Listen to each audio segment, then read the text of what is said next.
그 독일 사회민주당 SPD의 랄프 슈테그 의원의 하는 말을 한번 들어보시죠. 꼭 문재인, 이재명 좌빨들이 딴청 부릴 때 사용하는 그런 말버릇, 그런 싸가지 없는 말버릇을 사용합니다. 이 인터뷰어가 레오파드를 지원해야 되는 거 아닙니까? 라고 질문하니까 이렇게 답합니다. Well, I think we have a debate that is only focused on new weapons, which is, I think, a wrong idea. We just decided to send armed vehicles to the Ukraine, and in the moment that was decided, the next questions were raised whether we shouldn't send Western tanks, and what's the next, Western airplanes, and someday we talk about Western troops, I don't know. So I don't think that this is the right thing to do. We not only have the military dimension of working together, but we also have a political, a diplomatic, economic dimension. And most of importance, we act together, and that's what's happening. That means not following every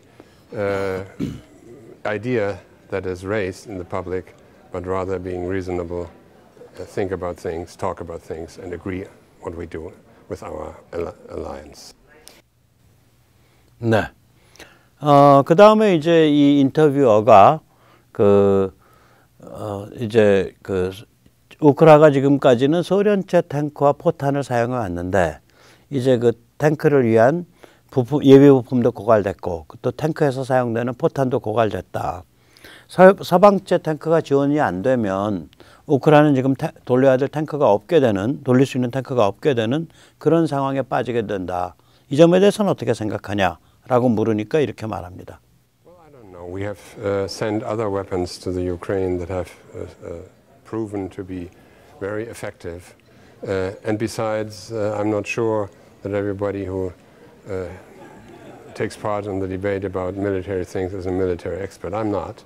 And the political question for us is that we act together with our allies. That's the main point. And we just had another decision. It's not the time to follow up with a very fast new decision. 예. 그러니까 아주 말이 빤질거리잖아요. 그렇게 물으니까 나는 무기 전문가 아니어서 내 알 바 아니고 우리 정치적인 얘기 좀 하지 뭐. 아니 그리고 엊그저께 마르다 아주 구형 장갑차예요. 마르다 장갑차 보내기로 결정했는데 그 뭐 결정하자마자 잉크도 마르기 전에 또 무슨 탱크 얘기 꺼내고 있어. 그렇게 서두르는 거 아니야. 이런 식의 말버릇 아니에요. 이게 지금 독일 주류 정치인이고 이런 사람들이 독일에서 가장 많은 여론적 지지를 받고 있어요.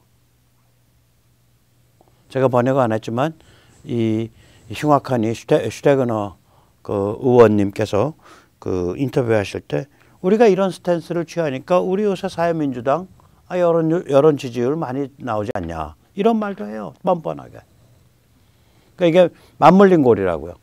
그러니까 제도적으로는 의원 내각제가 되면 이렇게 정체되는 것 같아요. 정치가 꽉 서로 맞물려 갖고 제도적으로는 의원 내각제. 그 다음에 말하자면 국민 여론, 이상한 풍조의 국민 여론, 그 다음에 이런 이상한 정치인 이 셋이 딱 서로 이렇게 서로 팔다리를 서로 붙잡고서 꼼짝달싹을 못하는 그런 이상한 상태에 가 있는 거 아니냐. 정치 리더십 자체가, 정치 문화가. 예. 자, 살펴보신 것처럼 지금 독일 정치 결정 과정은 개판, 봉숭아 학당입니다. 정치 리더십이 마비된 상태입니다. 숄츠는 엊그제 안드로메다 정신실종 농담을 했습니다. 소속 정당인 독일 사회민주당 당원들과의 모임에서 이런 말을 했습니다. 폴란드 사람을 만나는데 말이에요. 우크라이나에 우리 독일이 많이 지원을 해서 고맙다고 하더군요. 그리고 또 요즘 말이죠. 자기 나라 폴란드가 우리 독일과 미리 조율 없이 레오파드 전차를 우크라이나에 보낸다고 설치면서 우리 독일한테 어마무시한 압력을 넣고 있는데 그 점에 대해서 너무 열받지 말라고 하더군요. 좋은 폴란드 사람이었습니다. 그런 분도 계시더군요. 진짜 그런 사람 만난 게 아니라 나름 위트를 섞어서 말한다고 그렇게 우물거린 거예요. 이쯤 되면 이제 막장 드라마 중에서도 개막장이겠죠. 네, 아주 개막장입니다. 이 한심한 꼬락선을 보고 있자면 차라리 독일 대신 미국이 아브라함스 탱크 주면 안 돼? 아이, 그 뭐 레오파드 치우라 그러지. 라는 생각이 들죠. 네, 미국 정치평론지 폴리티코가 그 비슷하게 전망을 하고 있습니다. 제목부터 근사해요. 영국은 독일이 레오파드 전차가 우크라이나에 제공되도록 동의할지 말지 속그릴 필요가 없다. Never mind Britain, 그 뜻이죠. 독일은 미국이 먼저 아브라함스 탱크를 우크라이나에게 지원하기만을 기다리고 있다. Germany looks for US to lead the way on battle tanks to Ukraine. 그러니까 미국이 아브라함스 탱크를 우크라이나한테 지원하면 독일이 그때 레오파드 전차 지원에 그린라이트를 켜줄 거다. 뭐 이런 얘기예요. 그래서 미국이 상징적으로도 아브라함스 탱크를 우크라이나에 지원해야 된다. 그게 폴리티코 얘기인데 한편에서 맞고 한편에서 틀려요. 미국이 그런 제스처를 취하면 분명히 독일이 더 못 견디고 그린라이트를 켜줄 텐데 더 못 견디고까지 상황까지 밀어붙여야 돼요. 지금 독일이 워낙 황당해서 미국이 먼저 그냥 상황에 무르익지 않았는데 아브라함스 탱크를 지원해버리면 독일은 그냥 딱 입 씻어버리고 아브라함스 갔잖아. 레오파드 안 가도 되겠네 하고 발을 빼버린다고요. 그래 놓고 나중에 모든 책임을 다 미국의 일방적인 에스컬레이션 때문에 벌어진 일이다라고 뒤집어 씌울 거라고. 이게 지금 독일이 그 수순을 밟고 있는 거거든요. 그러니까 독일을 완전히 몰아붙여야 돼요. 구석에 몰아붙여서 결국 미국이 아브라함스 탱크 상징적으로 한 2대라도 보내면은 그땐 독일이 폴란드나 스페인 그다음에 핀란드 같은 데서 아브라함 탱크 레오파드 탱크를 뭐 20대 30대씩 이렇게 딱 품앗이 해가지고 지원하는 그런 상황을 오케이를 하도록 미리 딱 틀을 짜가지고 독일을 완전히 몰아붙여야 됩니다. 독일은 정치인만 망가져 있는 게 아니라 여론조사를 하면 숄츠 사회민주당의 이상야릇한 행보에 대한 지지가 높게 나온다고 말씀드렸죠. 그러니까 이 독일을 이렇게 완전히 몰아붙여서 독일 사람들로 하여금, 독일 국민들로 하여금 참 쪽팔리다.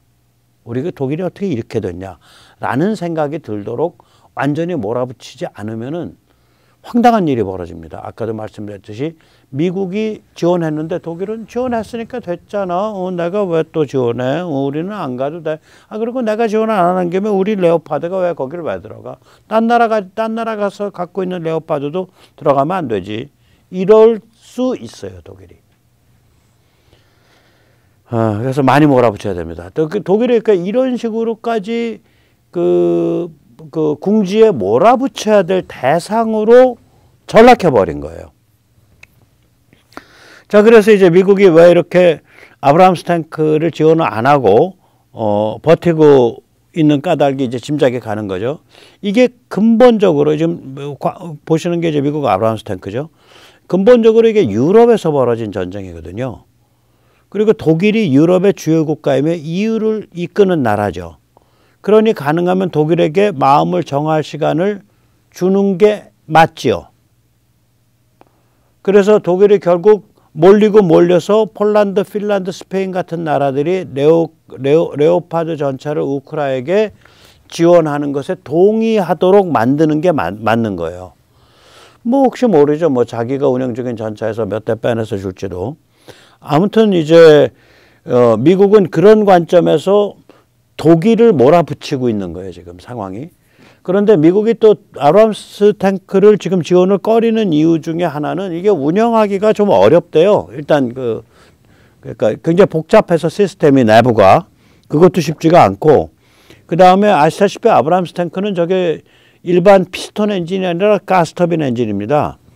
그러니까 제트 엔진이 일종의, 제트 엔진은 근데 비행기 제트 엔진이 뒤로 압력을 밀어주는 엔진이고, 쟤는 회전시켜주는 엔진이죠. 프로펠러처럼. 프로펠러가 제트 엔진이거든요.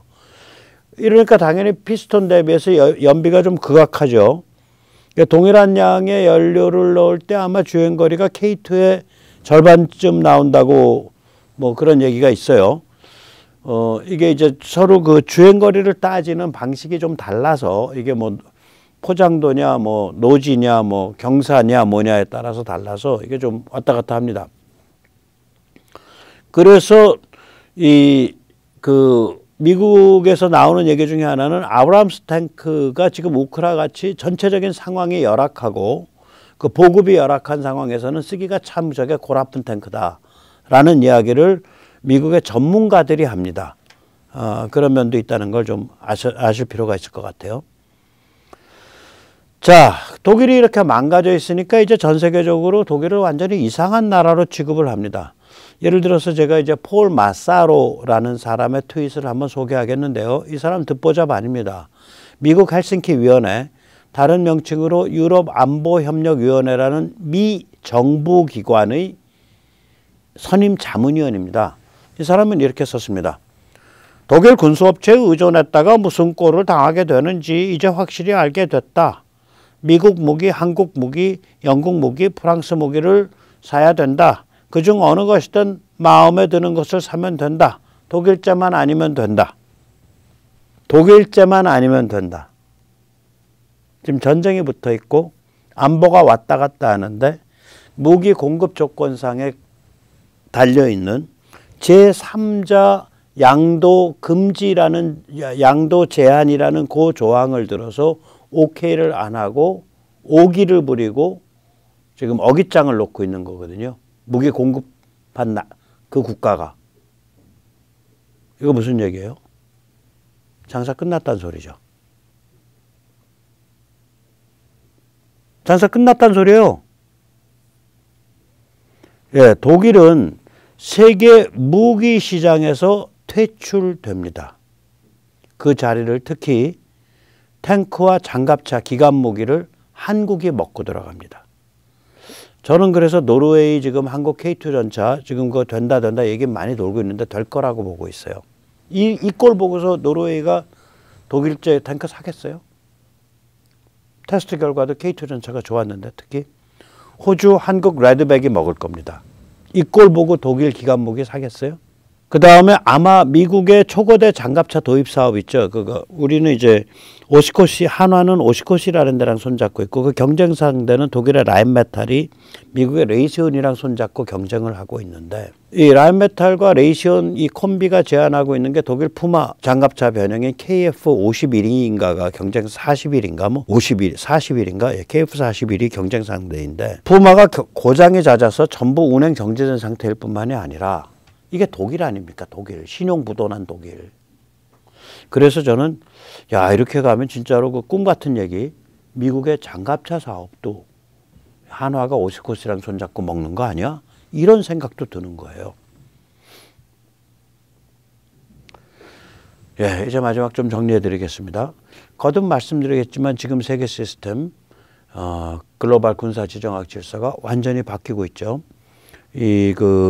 짝퉁 글로벌리즘, 이게 이제, 1989년, 그러니까 아버지 부시 때부터 오바마 때까지 지배를 했었고요. 트럼프 때랑 바이든 1년, 그 5년 동안은 이게 이제 이행기예요. 삼축 글로벌리즘으로. 그리고 2022년 2월 달에 우크라 전쟁을 계기로 해서 삼축 글로벌리즘이 완전히 자리를 잡았습니다. 이 짝퉁 글로벌리즘은 이 세계 질서의 핵심이 중국 사랑, 러시아 사랑입니다. 반면 삼축 글로벌리즘은 중국 제압, 러시아 제압입니다. 삼축 글로벌리즘에서 중국은 전략적 체제 경쟁자. 무슨 얘기냐? 너희 체제가 살아남던 우리 체제가 살아남던 그 소리예요. 중국 공산당이 살아남던 미국 민주주의가 살아남던 미국 헌법이 살아남던 그 소리예요. 저게 전략적 체제 경쟁자라는 게. 그 다음에 러시아는 acute threat, 급성 위협. 빨리 조치해가지고 수술해버려야 되는 급성 위협. 그러니까 세계 질서를 보는 관점이 완전히 달라졌죠. 그다음에 자유공화국을 보는 관점도 달라졌습니다. 이 짝퉁 글로벌리즘에서 공화국, 리퍼블릭이라는 건 또 애국심, 페이트리오티즘이라는 건 그건 극우스러운 국가주의자들의 행태로 봤어요. 국가주의라는 말이 거의 파시즘과 비슷해요. 그 의미가 스테이티즘 얘들이 쓸 때는 우리 그 좌파가 이거 들여와 가지고 국기에 대한 경례 거부하고 뭐 이랬었죠. 그런 거를 그 교실에다 태극기 걸어놓고 이런 거를 국가주의라고 비판했었죠. 우리 전교조나 좌파들이. 이게 짝퉁 글로벌리즘 그 레시피를 갖고 와서 한 거예요. 삼축 글로벌리즘은 반면에 자유공화국을 굉장히 소중한 것으로 여기죠. 인류 보편의 가치를 공유하는 공화국이 소중한 동맹이다라는 거죠. 그런 공화국들이. 그 다음에 이제 국제기구와 주권국가의 사이에 대해서 관계에 대해서 짝퉁 글로벌리즘은 국제기구 관리 조직을 강화하자 그런 입장이고, 삼축 글로벌리즘은 자유공화국 사이에 규칙 기반 국제 질서를 강화하자는 거예요. 그러니까 국제기구에 맡겨놓을 수가 없다는 거죠. 그 다음에 이제 미국 일방주의 네오콘이냐 현지 국가의 역할이 중요하냐. 짝퉁 글로벌리즘은 일방적 네오콘 폭력이죠. 사고뭉치는 두드려 잡아가지고 근사한 국가 만들어 놓는다 이거예요. 그런데 그 중에서 중러는 두드려 잡는 대상이 아니야. 거기는 그냥 주요 2의 당사자고, 너무 덩치가 크기 때문에 국제무역을 하면 저절로 착해지는 나라, 저절로 자유민주주의로 가는 나라, 그렇게 본 거예요. 반면에 이제 삼축 글로벌리즘은 이 일방적으로 네오콘 폭력 써서 두드려 잡아봐야 소용없다. 특히 자유전선에 해당하는 국가들, 한국, 폴란드, 우크라이나, 발틱 3국, 핀란드, 노르웨이, 루마니아, 그다음에 대만, 일본, 이런 자유전선에 해당하는 국가의 분발과 각오가 중요하다. 중러는 제압 대상이다. 이렇게 보는 거죠. 이제 거듭 말씀드리지만 지금 세계 시스템, 글로벌 군사지정학 질서가 이렇게 완전히 바뀌고 있는 거예요. 그래서 이거를 이제 좀 다른 관점에서 보면 이렇게 됩니다. 삼축 글로벌리즘이라 그러면 이제 미국 리더십, 그 다음에 세계 시장의 발전 및 공조, 그 다음에 자유전선에 해당하는 특히 현지 국가의 각성 분발, 국방 강화, 이게 세 개의 축으로 서로 작동한다라는 거거든요. 한국이 여기에 대해서 기본적으로 이 세 축에 대해서 직접적으로 전 세계에서 가장 많이 기여하는 나라예요. 그러니까 한국이 미국의 먹거리 산업 발전에 있어서 핵심 파트너죠. 그 다음에 한국이 첫째, 세계 주요 경제 중 하나이며, 그 다음에 둘째, 탈중국 제조업기지 개발의 선봉이며, 셋째, 전쟁 이후 러시아 경제 수습을 위한 일꾼이죠. 그러니까 세계 시장의 발전 및 공조에서 한국이 결정적인 역할을 한다고요. 그 다음에 또 이 현지 국가의 각성 분발 국방 강화인데, 한국은 일단 현지 국가 중에서 최전선 현지 국가 아니에요. 한국은 첫째, 세계에서 가장 위험한 중국 견제 최전선이고, 최전선 기지이고, 둘째, 다른 자유전선 국가, 예를 폴란드를 이제 가성비 갑 무기로 순식간에 무장시키는 그런 역할을 하고 있죠. 이것뿐만이 아니죠. 이 삼축에 바로 들어오진 않지만 이것보다 더 중요한 역할을 한 2개쯤 하죠. 이 삼축주의 글로벌리즘이 말하는, 즉 진정한 글로벌리즘이 말하는 이러한 세계 시스템의 의미를 이해하게 만들고 사람들로 하여금 찬성하게 만드는 소프트 파워가 한국이잖아요. 한류 문화가 다 이걸 의미하고 있거든요.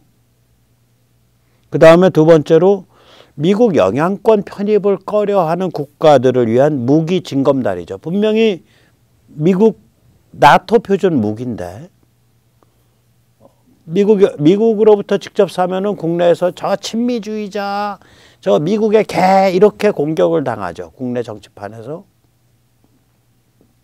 또는 자기가 맺고 있는 여러 가지 국제적 관계에서. 그런데 한국으로부터 무기를 사면 그런 공격을 안 받아. 정치적인 부담이 덜하단 말이에요.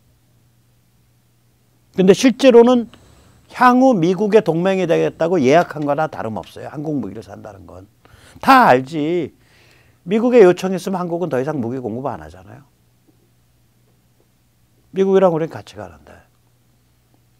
그래서 우리가 이런 굉장히 중요한 역할을 하는 그런 나라가 됐어요. 그래서 이제 우리가 무슨 생각을 해볼 수 있냐. 이렇게 이 녹색으로 되어 있는 거 한 8가지 포인트를 생각을 해보면, 자, 한국과 독일을 비교해 보십시오. 누가 세계 인류 문명에 기여하고 있나요? 더 많이 기여하고 있나요? 더 많이 기여할 것 같나요? 당연히 한국이죠. 독일은 어떤가요? 이번 우크라이나 전쟁을 계기로 그 민낯이 드러나 버렸죠. 얼마나 참 못 떼먹었는지 드러났죠. 그래서 오늘 우리가 참 그 중국이나 북한 때문에 아슬아슬하고 위험한 처지에 있지만 굳센 마음으로 이 아찔한 절벽을 건너가야 합니다. 감사합니다.